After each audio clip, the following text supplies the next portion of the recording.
Buenas, buenas a todos. Bienvenidos a una segunda temporada de mi podcast. Reactivé, estuve algunos meses inactivos para tener energías nuevamente. Y en el primer capítulo de esta segunda temporada vamos a hablar con un tipo que es de todo. La verdad no sé cómo definirlo. Así que en este capítulo tenía ganas de hablar con... Tomás Balmaceda.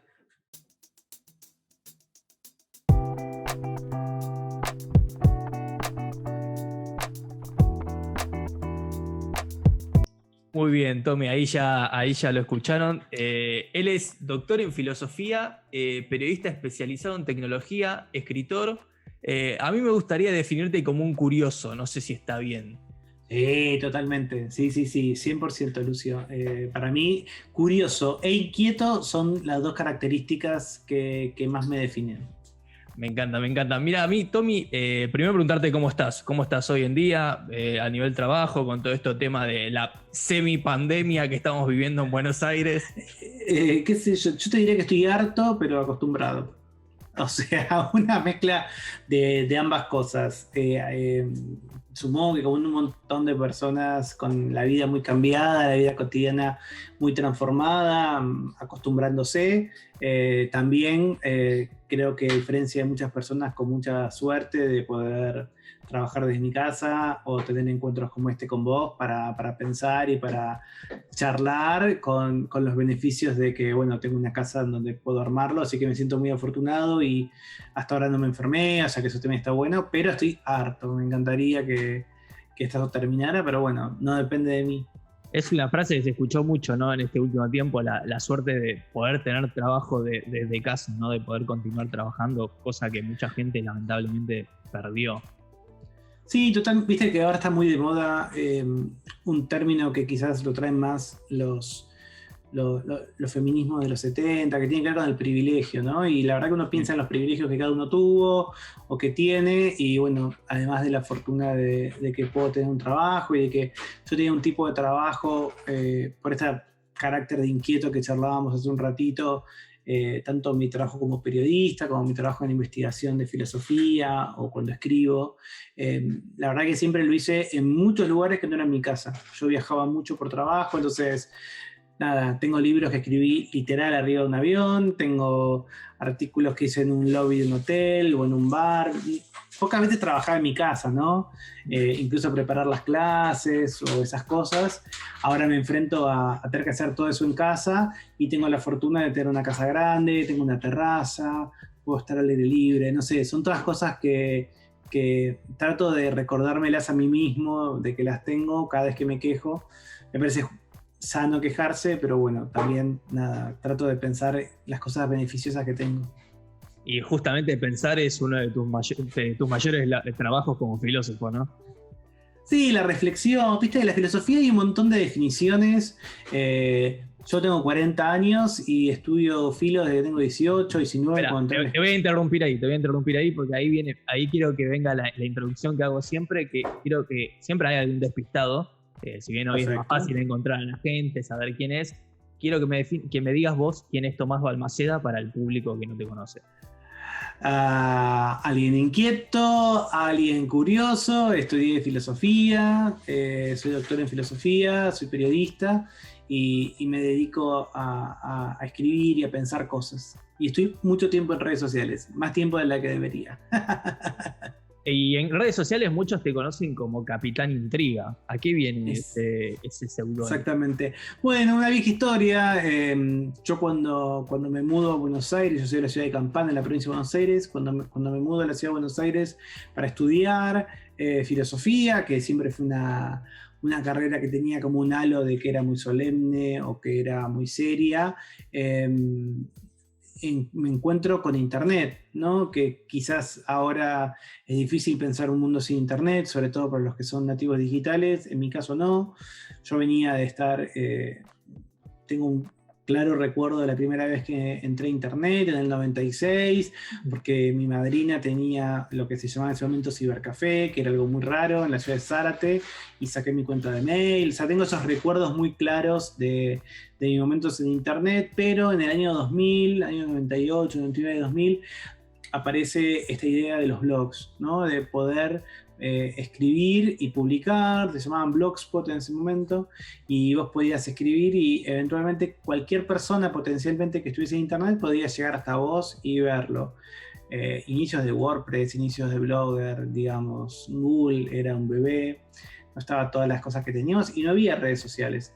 Y te conectabas de una manera muy especial, te conectabas por el teléfono, con una línea que era costosa, porque era, cuando arrancó todo, cuando yo arranqué, era un número que te llevaba a Estados Unidos, o sea que era una comunicación a larga distancia, y luego aparecieron, ¿no?, otros formatos que siempre eran pagos. Y bueno, en el medio de todo eso se me ocurre hacer un blog, se me ocurre ponerle son cosas mías, porque yo quería como contar un poco de las cosas que a mí me gustaban, de lo que yo pensaba, y cuando tuve que pensar cómo firmarlo, me pareció que ponerle Tomás Balmaceda no daba, porque yo estaba en un mundo muy careta, que era el mundo de la filosofía, que tenía muchas cosas snobs, o que yo las procesaba como snobs. Entonces dije, bueno, voy a ponerme un seudónimo, y no sé, en ese momento estaba leyendo muchos cómics de lo que se llama la era plateada, del Silver Age, que son, digamos, los cómics, una época que estaba muy vinculada con superhéroes que no tenían superpoderes, sino que eran como detectives. Y bueno, en ese plan, en ese mundo, se me ocurrió que Capitán Intriga era un buen nombre, y así nació. Ahora, yo te escucho hablar y digo, este tipo no se dedica a la informática, a la comunicación. No te puedo vincular en esa definición con un filósofo. Decime por qué elegiste la filosofía, porque fue tu primera salida, digamos, tu primera opción. Sí, total, y la sigue siendo. Mi corazón es de la filosofía, y quizás no, desde afuera no es tan claro, pero visto desde mi adentro, yo soy filósofo 24 horas, en el sentido de que yo siempre fui el nerd de mi familia, de mi colegio, de mi ciudad, como que, y siempre me gustó mucho estudiar, y cuando tuve que elegir qué quería hacer o de qué me quería dedicar, bueno, la verdad es que siempre te preguntan, bueno, ok, ¿para qué te sentís cómodo o no sentís que son tus talentos? O yo vivo en un colegio religioso, entonces te dicen, bueno, por tu carisma, ¿cuál es? Entonces había gente que decía, no, yo amo a los animales, voy a ser veterinario, yo amo a las personas, voy a ser médico, yo amo la justicia, voy a ser abogado. Y yo la verdad que lo que amaba era estudiar, era una cosa media rara porque me encantaba estudiar. Entonces entendí que quizás estudiar filosofía era una carrera que era estudiar todo el tiempo, y eso fue lo que más me atrajo, así que me tiré a la aventura, y bueno, y estudiando filosofía me di cuenta que la verdad que yo me entretenía y me atraía mucho pensar, ¿no?, el trabajo intelectual. ¿En qué se diferencia la filosofía de algún otro rubro o de alguna otra carrera? Porque, por ejemplo, para un médico yo sé que para recibirse tiene que rendir cierto examen o presentar cierta tesis, y después se va a trabajar en un hospital, un abogado en un despacho. Un filósofo se recibe y ¿a dónde va? Bueno, es una gran pregunta, Lucio, y no sé si es tan fácil de responder, porque la filosofía tiene, creo que es de las pocas, si no es la única disciplina que su misma definición está siempre en crisis, ¿no? Distintas personas te van a decir distintas cosas de lo que es la filosofía, y posiblemente todas tengan razón. Yo creo que la filosofía es una disciplina que consiste en trabajar con conceptos. Tratar de pensar qué es una palabra, o qué significa ese concepto, qué etiqueta se le pone, hasta dónde se puede usar, ¿no? Como una labor analítica de elucidación conceptual. Y en ese sentido puede haber filosofía de historia, filosofía de la ciencia, filosofía de la biología.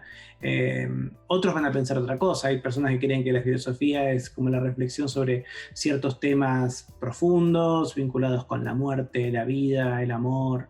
No sé, yo a mí pienso más. De la secundaria, que tuve filosofía en cuarto y quinto año, me quedó que me lo repetía siempre la profesora, es que es la materia que te enseña a cuestionarte todo.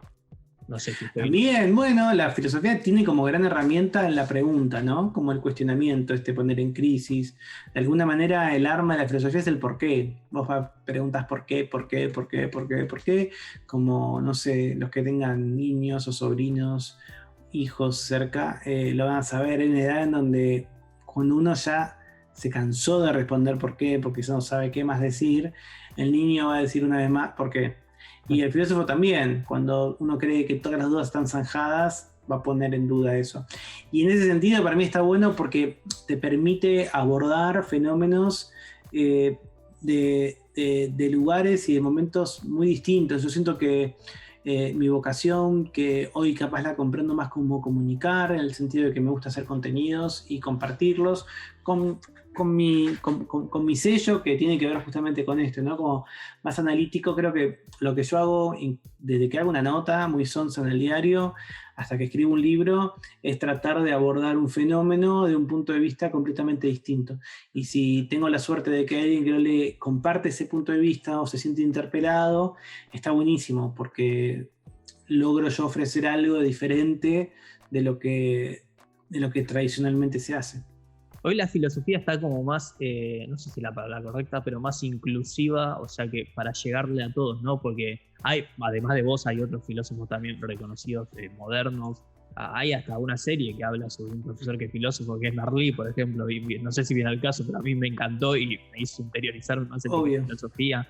Pero es como que ya no está como esa imagen de un filósofo, te imaginas a alguien con barba, con una toga, hablando de la teoría de la caverna, de Platón.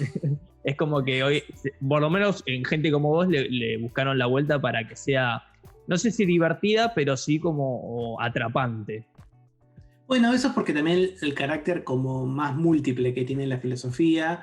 Por supuesto está el mundo académico y es un mundo con sus reglas, muy especial. Yo me siento dentro de ese mundo cuando soy profe o cuando escribo para revistas científicas o cuando hago investigación, que es algo que a mí me encanta.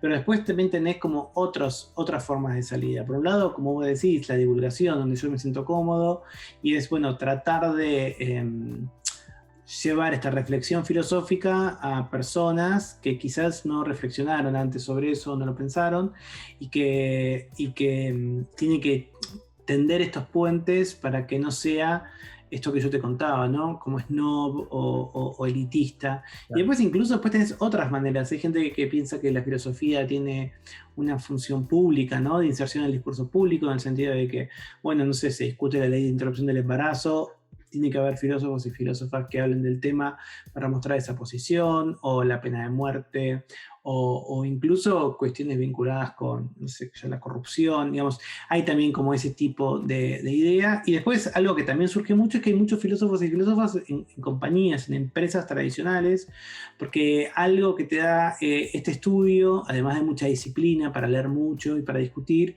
es vos lográs entender la forma de pensar de otras personas. Y eso facilita un montón de cosas, incluso en organizaciones tradicionales como una empresa. Qué importante eso hoy, ¿no? De comprender lo que piensa el demás. Quizás no estar de acuerdo, pero respetarlo y comprenderlo, en un mundo donde hay tanto debate hoy y la opinión está tan al alcance más con las redes sociales, ¿no? Totalmente, totalmente. Y yo creo que parte de lo que propone la filosofía, cuando uno tiene que acceder a cómo son los razonamientos o los argumentos de otros, es justamente esta propiedad tan distinta y diferente que es la empatía, ¿no? Como una habilidad que uno a veces se olvida, pero que es absolutamente relevante para lo que uno quiere plantear.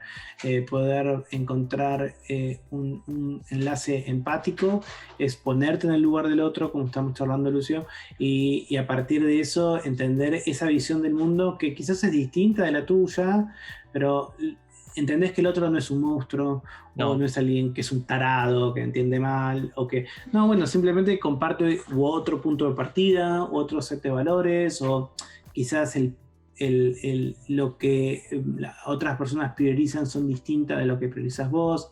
En general, los problemas a los que nos enfrentamos, hombres y mujeres en la sociedad, son problemas en donde no hay una buena solución ni una mala solución. Eso es como una pedorrada, todo el mundo elegir una buena solución. En general te enfrentás con temas que tienen que ver con una mala solución y otra mala solución. Y tienes que ver qué es lo que sucede. No sé, ahora en los debates, por ejemplo, en cómo se va a distribuir las vacunas del COVID-19. Bueno, todo el planeta necesita vacunarse 1 o 2 veces. Las vacunas tienen características especiales de mantenimiento, de producción, etcétera, etcétera, pero hay poquitas por ahora. Entonces, ¿por qué es un buen problema filosófico o un buen dilema? Porque no hay una buena solución. Porque la solución no es, ok, se vacuna a todo el mundo, no se vacuna a nadie. Sino es, bueno, ¿cómo distribuís un bien escaso? Como en este caso las vacunas. Bueno, pasó algo parecido capaz a los principios de la pandemia, cuando la gente desabastecía los supermercados y se llevaban kilos y kilos de papel higiénico que capaz todavía no iban a usar, y ahí está, ¿no?, el hecho de no pensar en el otro, ¿no? Pues, ¿para qué querés 10 rollos y en una semana capaz usás 2 y podés dejárselo? Por poner un ejemplo, ¿no? Totalmente. En resumidas cuentas, se podría decir que hay filosofía en todos lados, en todos los aspectos de la vida. Bueno, en tanto es una reflexión, yo creo que puede ser una reflexión filosófica, en tanto es una reflexión racional, pero no en el sentido de que tenga que ser lógica o ajena a los sentimientos o a los afectos, sino justamente, bueno, qué sé yo, pensar o acceder a qué es lo que sucede detrás, ¿no?, de esos planteos, qué chances hay, cómo puedes reconfigurar el mundo, cómo lo entendés. En ese sentido yo creo que sí, que se podría haber un pensamiento filosófico en todos los aspectos. Vos en muchas de tus charlas, por lo menos las que yo escuché, hablás mucho de la filosofía de la mente. ¿Se puede explicar un poquito a qué hace referencia con eso? Sí, obvio. Ese fue el área de trabajo que yo estuve por más de 15 años. Es una especie de filosofía de una ciencia especial, es la filosofía de la psicología y es tratar de pensar a la mente como un objeto de estudio. Lo que sucede ahí, Lucio, es que empezamos ya con problemas filosóficos. No todo el mundo está de acuerdo con lo que es la mente y en muchos casos tenemos una larga tradición de, no sé si es un error, pero una concepción que viene de hace muchos siglos, pero que quizás René Descartes, que es un filósofo racionalista moderno, cristalizó mejor, de pensar que la mente y el cuerpo son cosas distintas. Entonces, en ese choque, es un choque extraño, porque la verdad es que no debemos pensar que la mente es distinta del cuerpo. Sin embargo, muchas veces lo pensamos así, ¿no? Yo creo que se complementan, ¿no? Bueno, creo que son lo mismo. O sea, en el sentido de que, no sé, si yo, por ejemplo, no sé, la próxima vez que me invitas al podcast aparezco sin un brazo y te digo, no, mira, perdí un brazo, no hay problema. Si la tercera vez que me invitas aparezco sin una pierna, vas a seguir diciendo que soy Tomás y vas a presentar como presentás. No era problema porque parece que mi identidad no depende exclusivamente de mi cuerpo, pero si fuese que yo me olvido, no sé, qué sé yo, de mi identidad, o tengo un golpe y perdí la memoria, o pienso que soy Napoleón Bonaparte, no sé, si eso se va generando, sí puede suceder que vos ahí no pienses que yo soy la misma persona. Entonces, hay algo de mi identidad que solemos identificar con nuestra mente, en el sentido de, con cuáles son la obra o el trabajo de, en principio, el cerebro, ¿no? Pero a veces, aunque no seamos religiosos, pensamos que sí, que hay algo más, que a veces llamamos alma o espíritu o mente. Todas esas son las cuestiones que un poco trata de pensar la filosofía de la mente, ¿no? Desde el mismo concepto de mente a tratar de entender que quizás no haya, como sospechamos, una contraposición con el cuerpo, sino que quizás o es la misma sustancia, o como decís muy bien vos, se complementan, no sé, son distintos debates. Vos hablabas de que tenés una presencia muy fuerte en redes sociales, lo que es la comunicación. Te quería preguntar específicamente cómo llevas la filosofía, ¿no?, al mundo digital, a qué te dedicas en ese mundo específicamente. Va cambiando un poco. Trato de, o sea, para mí es muy importante cuando uno hace divulgación filosófica, ser muy rigurosos a la hora de mostrar la complejidad que tiene la filosofía, y hay medios que te permiten eso y medios que no. Yo, por ejemplo, si me decís, bueno, haz una reflexión filosófica en un tweet, te voy a decir que no. Yo he hecho muchas veces en algunas redes sociales, no quiero pelear con nadie, tipo, me banco no responder preguntas o provocaciones o no decirlas yo, pero básicamente porque creo que la reflexión filosófica implica espacio y tiempo para intercambiar, y bueno, a veces la brevedad no es amiga de eso.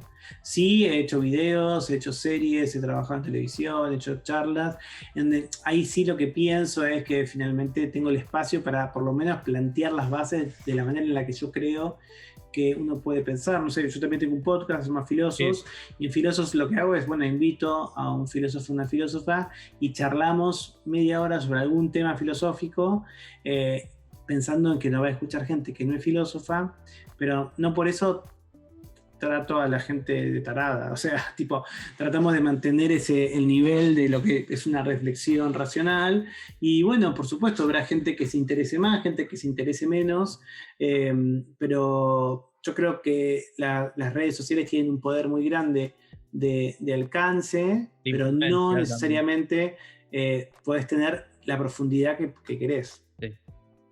No, y hablando también de ese poder que mencionabas, un poder de alcance y también mucho de influencia, ¿no? Sobre las personas. Sí, o sea, ahí, viste, por eso para mí también es como importante incluso la reflexión sobre ese rol, ¿no? Que uno llama de influencer, que es un rol que, bueno, siempre existió, ¿no? Sí. Incluso entre las redes sociales, siempre alguien, no sé, seguro que en tu casa hay alguien que es a quien vos le preguntás cuando tenés que hacer una receta. Puede ser tu vieja, puede ser tu viejo, una tía, un abuelo. Quizás tenés a alguien que si quieres comprarte un auto le vas a preguntar, o si tenés que resolver tal cosa sabe más que otro.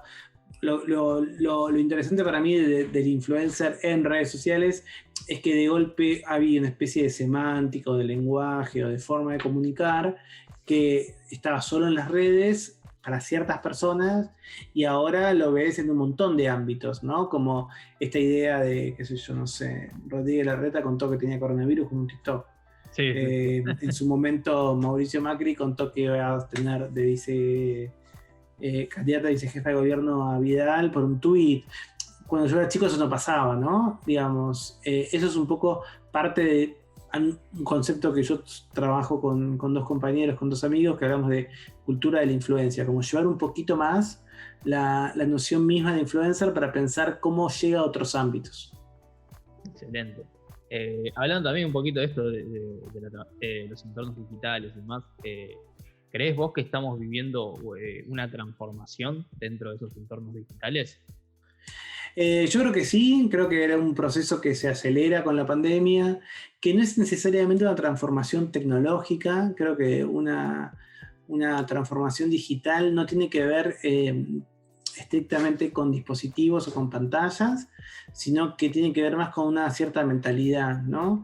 La posibilidad de tener, por ejemplo, disponibilidad de tecnología todo el tiempo, o de datos o de información, la posibilidad de que contamos con algoritmos que pueden identificar patrones, procesar la información y repetirlos, la posibilidad que tenemos de mostrarnos. Nuestros padres y nuestros abuelos y nuestros bisabuelos no tenían todas las fotos de su cara como tenemos nosotros, que nos sacamos una selfie por minuto, aunque quizás publiques 3, ¿no? Pero te sacaste 40 hasta que no saliste narigón, no saliste peludo, no saliste con un grano, y eso va también como cambiando. Y te presentás de una cierta manera, qué sé yo, no sé. Yo antes del podcast almorcé comida callejera, o sea, me fui hasta un puesto que me gusta acá, digo, y comí súper rico, pero no te lo muestro en Instagram. Claro. Si a la noche me pido sushi, te lo voy a mostrar en Instagram. Digo, y no sé, qué sé yo, me acabo de cambiar la remera porque hice gimnasia y tenía una remera fea, y digo, bueno, eventualmente si la manera en que Lucio me va a ver, o si esto después sale en YouTube, quiero estar de una manera... Como que esas presentaciones que siempre existieron en la vida real ahora tienen otro alcance, porque yo puedo recortar y controlar la narrativa de mi vida y cómo yo me quiero presentar. No siempre eso es infalible, porque yo quizás a partir de mañana me quiera presentar como, invento algo, no sé, como qué sé yo, el gran defensor de, qué sé yo, de...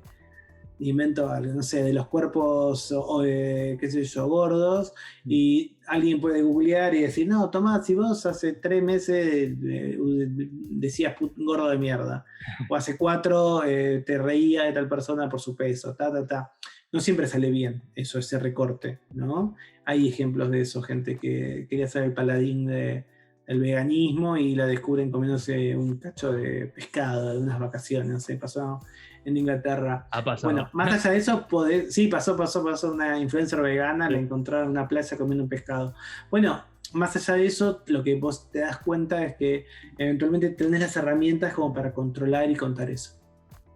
Y ahí creo que entra mucho también en toda esta explicación que dabas, el tema de lo que es la inteligencia artificial, que no sé si estamos del todo o todos las reconocemos como tal hoy en día, y yo por lo menos la veo como avanzando cada vez más, y la tenemos al alcance de nuestra mano día a día. ¿Qué opinas? Bueno, y ahí se cruzan varias cosas, Lucio. Yo te decía, filosofía de la mente fue el área donde yo trabajé más tiempo y sigo trabajando, pero desde hace 3, 4 años que trabajo en filosofía de la tecnología, y lo que trato de pensar ahí es específicamente mucho del bagaje que yo traigo de la filosofía de la mente, ver, bueno, ¿por qué esas dos palabras que vos, yo, mucha gente que nos escucha usamos sin problema, como inteligencia artificial, hace 50 años no existían? Nadie unía inteligencia a lo que no fuera humano, porque se creía que la única inteligencia posible era esa.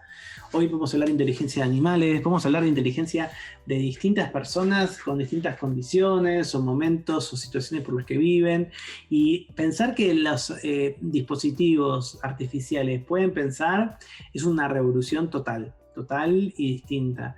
Por supuesto, y la pregunta es: ¿qué quiere decir pensar? En principio, los algoritmos que conocemos ahora, que también tiene un nombre raro, que es machine learning, algo así como aprendizaje automatizado, ¿qué quiere decir? Que aprenden, y que aprenden es como otra palabra distinta, pero en general pueden procesar grandes volúmenes de información, pueden encontrar patrones dentro de esos volúmenes, y esos patrones los pueden repetir, ¿no? Entonces, hoy por hoy la inteligencia artificial reproduce lo que ve, y es muy buena haciendo eso. Lo que sucede es que nosotros necesitamos que no solo reproduzca lo que pasa, que lo pueda cambiar, sobre todo porque vivimos en una sociedad muy injusta. Entonces no estaría mal que no reprodujese ciertas injusticias o ciertos prejuicios o problemas y permitiera cambiarlo. Eso por ahora es algo que estamos transformando y el que vamos cambiando. Es un poco como la frase echa la ley, echa la trampa, ¿no? Por ahí. Bueno, hay otra pregunta ahí también, claro, que me parece interesante, y es pensar, bueno, si por ahora la inteligencia artificial es como muchísimo tan inteligente como nosotros, pero más rápida, nada más. No es más inteligente, es igual inteligente y más rápida. Ahora, ¿qué pasaría si creamos una inteligencia distinta de nosotros? Y eso parece ser complejo, porque no sabemos si podríamos identificar una inteligencia diferente de la nuestra. Es una pregunta. Yéndome más, de nuevo volviendo un poco más a la cuestión personal de lo que es tu vida. Bueno, vos dijiste que naciste en Campana, corregime si me equivoco. Sos un chico de pueblo, se podría decir. Exactamente, muy orgulloso. Imagino que cuando habrás venido a Buenos Aires habrá sido un gran cambio. Total. Quería preguntarte si tuviste que dejar algo atrás para llegar hasta donde estás hoy, ¿no? Con todos estos estudios que tenés, todas tus profesiones, formaste una familia. Sí, no sé, qué sé yo, no sé si dejé algo atrás. Sí, rápidamente me di cuenta siendo chico que lo que yo quería hacer, que era ser filósofo, no era muy compatible con la ciudad donde yo vivía. Yo tipo 17, 18 años me di cuenta que era gay, que quizás siempre fui gay, pero no me daba cuenta, no lo sabían. Hay otra cosa distinta también de mi generación, yo nací en 1980, es que yo crecí sin conocer lo que era ser gay. No sabía lo que era una homosexualidad, pero no porque vivía en una comunidad religiosa cerrada, sino porque no estaba en la tele, no estaba en las películas, no se hablaba, no era una cosa que estaba en el ambiente. Entonces, cuando me di cuenta de eso, también me di cuenta que en mi ciudad iba a ser muy difícil, que necesitaba también para poder desarrollarme yo, expandir lo que yo quería, conocer otros lugares. Bueno, se fueron dando como esas circunstancias que, como te digo, son muy distintas y diferentes, pero no sé si dejé algo, digamos. Siempre me sentí que iba a estar en una ciudad grande, porque bueno, siempre me gustó eso. Yo me decía tipo vacaciones, la playa, la montaña, y yo te digo, no, llegarme a una super ciudad gigante y me pierdo en sus cafés, en sus calles, en un mercado, en una biblioteca, una librería. Eso me parece como buenas ideas de vacaciones. Hablabas recién un poquito de cafés, bibliotecas. Tenés otro rol que es el del escritor, sos autor de algunos libros. Y te quiero preguntar un poco de eso, porque ahí entra también un poco la parte creativa, ¿no? Por ejemplo, a mí uno de tus libros, que para mí es el trabajo de un curioso, propiamente dicho, es ¿Quién es la chica? Para que no lo conoces, lo recomiendo. Es uno de los tantos, pero ya sea en ese o en los otros que has escrito, ¿tenés un proceso creativo a la hora de escribir o te van cayendo ideas y las vas así agrupando, digamos? O sea, porque con todo lo que haces, ¿en qué momento decís, uy, tengo ganas de escribir algo? Y es un poco complejo. No, yo tengo algo a favor que también es en contra, y es que yo no tengo una formación ni en periodismo, ni en escritura, digamos, mi formación es en filosofía. Entonces, yo hago muchas cosas medio con inconsciencia, ¿no? De maneras no convencionales. Autodidacta, digamos. Sí, sí, de fuerza bruta, no sé cómo decirlo de otra manera. Y dentro de eso, sí tengo algo que creo que es lo que me hace ser, no sé si un buen periodista, pero un periodista tranqui, o sea, promedio, y es que justamente tengo olfato para buenas historias. Cuando detecto algo, me doy cuenta que puede ser una nota. Eso lo aprendí con el tiempo y me permite trabajar en un montón de medios, de cosas muy distintas, porque bueno, veo algo y me doy cuenta que esto puede ser una nota. Y a veces encuentro, digo, esto puede ser un libro, es más grande, atrae más gente. Lo más difícil para mí de escribir libros es entender que lo tiene que leer alguien más que uno mismo. Yo te puedo hacer el libro perfecto para Tomás, lo tengo en la cabeza, pero solo hay un Tomás y no sé si me compraría mi propio libro. Entonces hay que encontrar también temas que te puedan que te puedan interesar y gustar, y luego traducirlos en un formato o en una idea o en un texto que sea atractivo a más personas que solamente el autor. Y ahí entra el rol de una figura muy importante, que es el editor, que es alguien que te ayuda a que esa idea que vos tenés se vuelva factible de llegar a la calle, ¿no?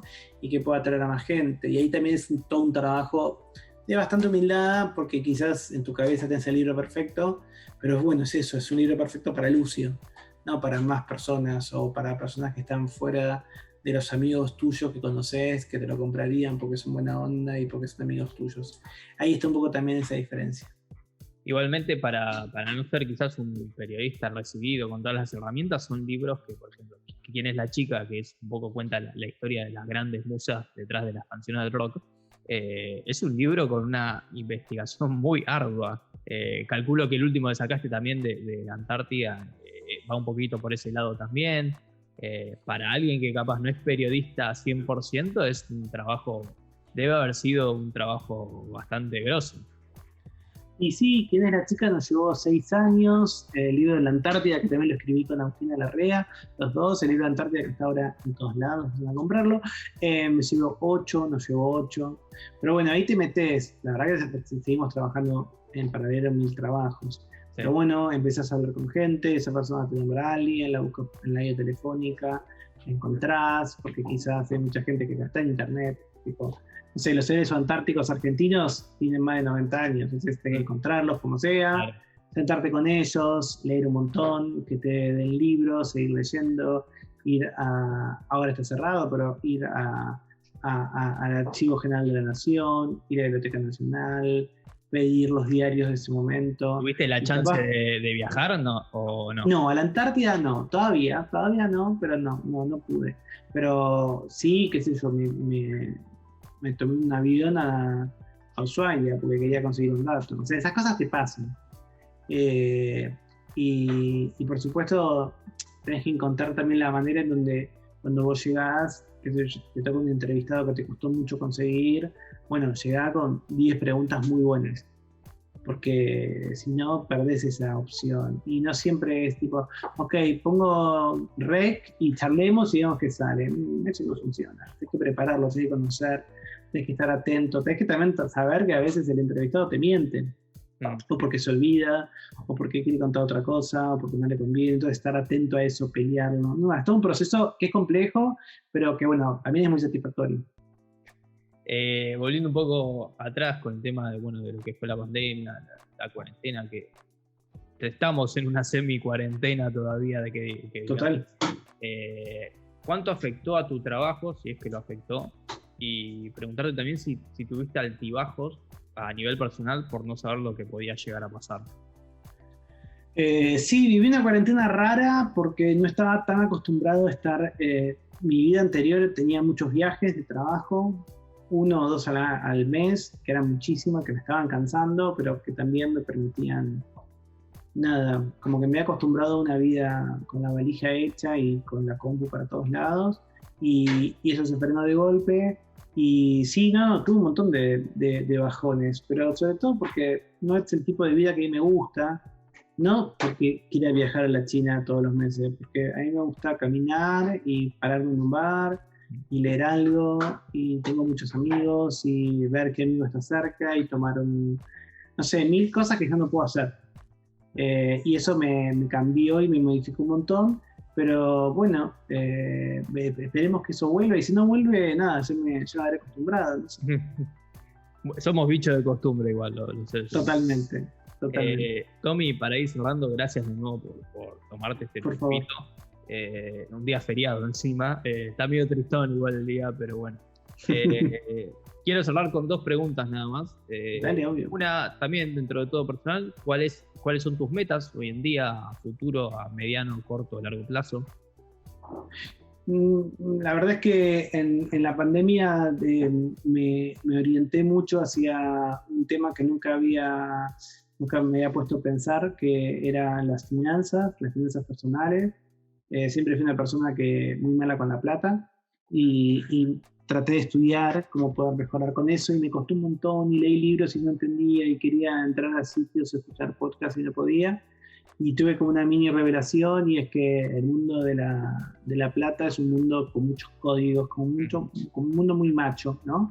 Sí. No porque solamente sean machos, ni porque si sos macho seguro la pegás, sino que la verdad es que para los que no nos sentimos 100% machos, en el sentido de la heterosexualidad tradicional, es un lío. Entonces, bueno, me junté con otro amigo que sí sabe de plata, pero que entiende las dificultades, y creamos un pequeño proyecto, se llama FinDis, Finanzas para Disidencias, y estamos ahí tratando de armar contenidos con un equipo re bueno que armamos, de toda gente que quizás no puede acceder a ciertos conocimientos, porque hay trabas para eso. Así que ahora como que mi libido de trabajo está puesta en FinDis y en otra propuesta que también para mí fue como distinta y revolucionaria, y es justamente pensar el fenómeno de la influencia desde un costado teórico. Y ahí también estoy trabajando con 2 amigos, el proyecto se llama Cultura de la Influencia, y estamos tratando de pensar a los influencers cuál puede ser el rol más allá de las redes sociales. Sí. Y en principio esos son metas muy humildes, pero bueno, avanzar con esos proyectos. Excelente. Tommy, para cerrar, quizás más, no tanto una pregunta, sino un consejo al público que nos puede estar escuchando. Como contaste, vos sos un chico que se vino de Campana, de pueblo a una gran ciudad, decidió estudiar filosofía, que era lo que le gustaba, aunque capaz no era lo más rentable. ¿Qué le recomendarías a alguien que quisiera dedicarse a lo que le gusta, a lo que le ama, pero no se anima a dar ese primer paso? Qué sé yo, digamos, para mí, mi consejo es que, la verdad es un consejo poco popular, y es: las pasiones o las cosas que te encantan no siempre son buenos trabajos, en el sentido de que a veces uno piensa que va a poder pegarla o vivir de lo que le gusta y lo que quiere hacer, y ahí hay 2 trampas. Por un lado, que no todas las actividades son rentables, y por otro lado es que a veces cuando algo que vos amás mucho se vuelve una obligación, lo dejas de amar. Entonces, a mí, yo siempre ahí tomo un consejo que me dio mi abuela Lita, que decía, bueno, muchos huevos y muchas canastas. Entonces, yo hay cosas que hago que me dan mucho placer y no me dan nada de plata, cosas que hago que me dan mucho placer y me dan plata, cosas que no me dan placer pero me dan plata. No hago nada que no me guste, que sea una cosa terrible, pero estoy dispuesto a hacer cosas terribles si eventualmente eso me da plata para poder hacer lo que me guste, ¿no? Como que me pasa eso. Siento que todos tenemos algún talento que se puede aplicar para algo, y las vidas son muy largas y muy amplias, y quizás uno pueda trabajar en algo de 9 a 18 y después tenés 2 horas por día para hacer lo que vos quieras, que te encante, y eventualmente juntar el dinero para hacer algo, no sé, porque si realmente lo tuyo es pintar murales, está buenísimo, pero es más difícil que vos después pintes murales y puedas tener el mismo nivel de vida que un amigo tuyo que es médico. no sé. Y por supuesto, vos decís, no, está bien, yo quiero vivir con este monto, está perfecto. Pero cuando uno compara cosas, tiene que pensar, ok, qué cosas está dispuesto a ceder y qué cosas no. Me gusta porque me hiciste una bajada filosófica a la pregunta.